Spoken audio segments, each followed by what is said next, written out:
Dong, unsa man jud ka tinuod ng giingon sa imong mga classmate nga nakipagsumbagay kuno ka sa imo ang maestro? Dayon ang inyo ako nung room imo pagyong gikalibangan.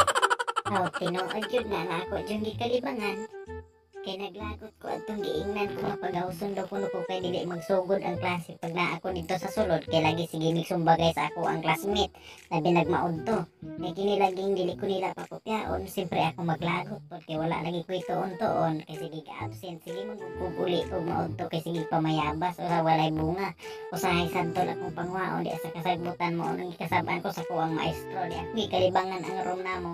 Nganong nabuhat man pud na nimong tukmula ka? Dili lang pod siguro ko nimo tawgon og tukmol na.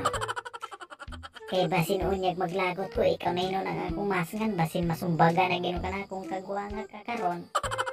Aw, sorry nagkun unsa pud ang masako man puding ka. Aw lagi ba tarong nga ginang imo ang istorya kay ako dili ra bagi ko ganahan anang mura ko kaminusan kay ako isog ra bagi ko pagkataw mo patay jud ko basta binuangan ko kay kami wala gid may kaliwat nga talawan kabalo na kaana busa ay pag binuang. Unya dayon.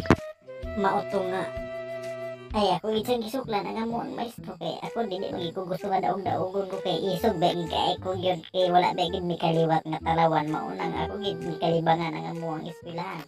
Kung mao man gani na okay maayo, mo believe na jud kay ko nimo.